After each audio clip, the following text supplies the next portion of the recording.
Strip down and climb into Alexandre's bed. Teach him desire. If you succeed, your family's debts will be cleared. If you fail, don't bother coming back alive. I'd heard that other failed models and celebrities disappeared without a trace after they failed, let alone a girl like me with nothing to my name. That night I crept into his room in nothing but a thin lace slip, kneeling at the foot of his bed, shaking. Alessandro was on the bed, idly toying with a gun. Bianca, what are you doing? He didn't expected me. Your grandmother ordered it. She said I'm to teach my master about sex. He sat up against the headboard, dark silk pajamas loose at the collar. He tilted my chin up, his gaze lingering over my face. Teach me then. I swallowed and took out a sex manual his grandmother had prepared for me. Techniques, positions, all of it. I read the first page in a flat, steady voice, like a prayer. I tried my best to ignore the illustrations. Not one word wrong. Impressive. But what about the pictures? I looked up. What? He suddenly pulled me onto the bed and wrapped an arm around my waist. Then he pointed at the illustrations. If you don't explain the picture, how am I supposed to know what it means? My face burned hot, my ears going red instantly. His pajamas hung loose at the chest, his burning skin pressed against me. I looked down. The picture was explicit. I knew the rough idea, but I was still a virgin. I had no idea two people could even bend that way. They're together. Alessandro pressed my head toward him, his lips almost touching mine. Couldn't follow. Be specific. The text on the page had been one thing. The heat of his breath against my face was another. My face went hot.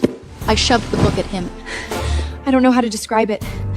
Mr. Moretti can see for himself. He didn't take the book. His gaze stayed on me, soft and sly. You don't even know. How are you supposed to teach me? Go back and learn properly. Come back tomorrow. A quarter hour later, I was outside his door, sniffling. Day one, failed. The next day, the matriarch found out I'd failed. Stay here, on your knees, until you figure out how to seduce him! I was punished to kneel in the garden under the rain. The stone slab scraped my knees, and the heavy rain soaked me through. I'd been born to a poor family. My father had gambled away a fortune in debts, and my mother couldn't afford to raise both me and my younger brother. So when I was still a child, she sold me to the Moretti family. It was there I met Alessandro, 16 back then. I'd never known a man could be like that, handsome, intelligent, violent yet elegant. He'd pulled me out of the dirty and backbreaking kitchen and made me his only personal housemaid. 10 years had passed. I pressed his suits. I poured his wine. I organized his files for him while he was working. And somewhere in there, somewhere I shouldn't have, my heart had started leaning toward him. But I had never once thought the matriarch would order me to strip and crawl into his bed like a whore. I felt the tears coming. I was still a virgin. How was I supposed to teach anything? Alessandro came through the front gate just then. He saw me kneeling in the rain, crying. What's going on? I almost passed out from the pain in my knees. He didn't ask twice. He swept me up into his arms and carried me into his room. He checked my knees. Your skin is raw. He found a small jar of ointment and started working it gently into the skin. The most powerful heir in New York kneeling in front of me. His fingers were long and careful, drawing slow circles on my You're knee. always so reliable. My grandmother only punishes you when you've done something wrong. Was it last night? I was so tense I twitched against the bruise and let out a hiss. But underneath, my heart was leaping because of his concern. Alessandro caught my finger and suddenly kissed my cheek. His voice didn't give anything away. Tell my grandmother I learned slowly. Come back tonight. Keep teaching. That night, Alessandro was already in bed holding the book when I came in. Somehow his pajamas was even more open than yesterday. I could see every line of his abs. He saw me and patted the bed next to him. Shoes off. Up here. I climbed up beside him, leaned against the pillows. Then I realized what he was reading. The sex manual.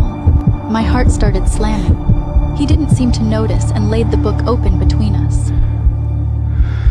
Is this how the people in the Kips do it? I nodded, blushing. He flipped to the next page as if he were really a student. Time passed. He handled me like a toy, following every position from the manual. The only sound in the room was the rustle of paper and Alessandro's breathing, which was getting uneven. Bianca, Yes. His arm tightened. I'm uncomfortable. What's wrong, my master? Alessandro suddenly snapped the book shut, threw it aside, and pulled me against him. I wanted to see you blush. He said into my hair. Now I can't take it anymore. I'd known I was pretty since I was small. The other servants used to tease me about it. They said with my face and my figure, I didn't have to do a thing to make a man want me. Alessandro caught my earlobe between his teeth. His breath was hot against my ear. I went stiff. I didn't know what to do with my hands. Take it easy. Alessandro kissed his way down my neck. His fingers slipped one of my straps down, and his kiss landed lower. His other hand slid under my dress. Then he stripped off his shirt, revealing a perfectly sculpted body. Your virginity is mine. And now, I'll take it. His perfect body moved against mine in steady waves. It hurt. I started to cry. He laughed, soft. Don't even know how to do it, but you were gonna teach me?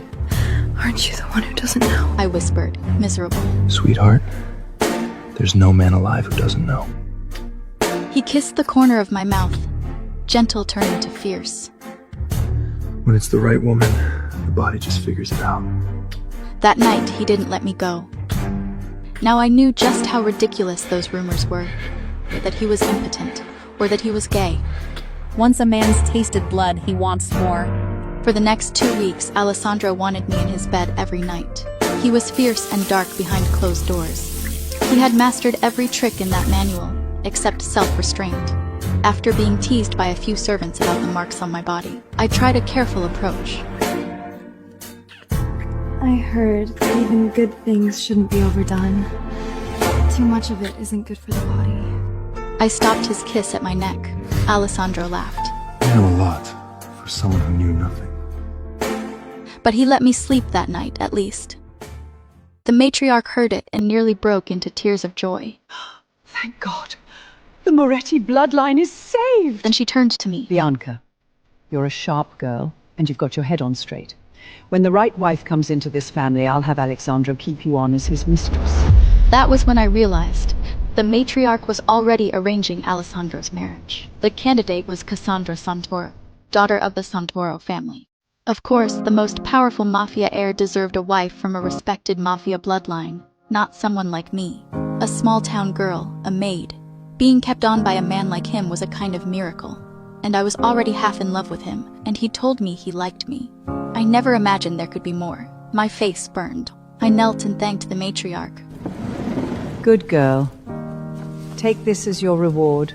She handed me my family debt bondage. It meant I was free of my servant bond or the debt. I almost wept with joy. But Alessandro was the only one who wasn't happy. That night in his bed, he gripped my jaw. Your man is taking a wife. And you're happy? My chest squeezed, but I made myself smile. You and the Moretti girl are a perfect match. Why wouldn't I be happy for you? His face darkened. Each word came clipped. She's the wife. You're the mistress. The other woman. From now on, I'll be Mark Love to her in this bed every night. Trying every position you taught me. If you cross her, she has the right to slap you, scream at you, do whatever she likes. It hit me then. He was warning me. He was afraid I'd get too comfortable, that I'd cross his new wife and bring down trouble. He was reminding me of my place. Yes, Mr. Moretti. You know what I am. Must stay in line. Somehow he got even more angry. And if she's cruel, if she goes out of her way to hurt you, you really understand. I lowered my eyes. Then I'll be more careful. I won't make trouble for you. Alessandro's jaw tightened. He was so angry that he actually got dressed. I didn't know what I'd done. I dropped to my knees. He had always been gentle with me. He had never spoken to me like this. Was he getting tired of me? A few days later, Alessandro went out drinking with some of his friends at a private club. He'd always taken me with him before, when he went out with that crowd. This time he didn't. The night turned cold after he left. I worried he'd freeze and grabbed his coat to take to him. I got to the back rooms and stopped just outside the curtain booth. I heard one of his friends tease. Hey, Alexandra. Heard you're marrying the Santodi girl. Your little Bianca didn't cry and scream and threaten to throw herself off a roof? She wouldn't dare. That was Alessandro's voice. Cold. A voice I didn't recognize. I lifted a corner of the curtain quietly. Beside Alessandro was a beautiful maid curled against him. Her low-cut bodice pressed snugly against his side. The sight made my blood run cold. Another man jeered. Well, that's new. You used to guard her like a junkyard dog. Alessandro drank. He sounded bored. She's just a toy. A little amusement. A man like me will have countless women in my bed. There's a whole world of them out there, like wine. You have to taste every variety before you die. Or what's the point? Someone else, disbelieving. And you say that to her face? Of course not. Alessandro turned the glass in his hand, voice silky and lazy. He put his arm around the girl's waist. With women, you have to coax them, stroke them, watch the way they melt when you string them along. Ready to lay down their lives for you. That's the fun of it. Once the Santoro girl's locked in, I'll have her exactly the same way. Wrapped around my finger, loyal and begging. The men around the table howled. Glasses clinked. The whole booth erupted. The coat crushed in my fist. So the love he whispered in my ear was just some trick. A move on a board. I couldn't bring myself to pull back the curtain. I turned and stumbled out, the coat slipping from my fingers somewhere along the way. Alessandro's car was waiting at the front of the club. The driver was there. I should have walked back to the car. Instead, my stomach turned. I turned into a narrow side hall. I bent over and retched. Nothing came up. I'd counted the days, and I was already 2 weeks late. This was a sign of pregnancy, the worst possible time. I looked around. I was in the back street behind the club. Nobody could see me. My debt bondage were folded in my bag. No debt. No service. I was a free woman. I'd never been brave. I was the most careful person I knew. But somehow, in that minute, I decided. I wouldn't be going back to the Moretti estate. I ran out into the rain, around the alley, and flagged down a cab. Take me away from this part of the city, as far as you can. Alessandro finished his last drink and stood to leave. That is when his eyes landed on the coat I had brought. The brooch on it was a gift I'd saved up for months to give him. He snatched it up from the floor, eyes flaring with panic. Who's been here?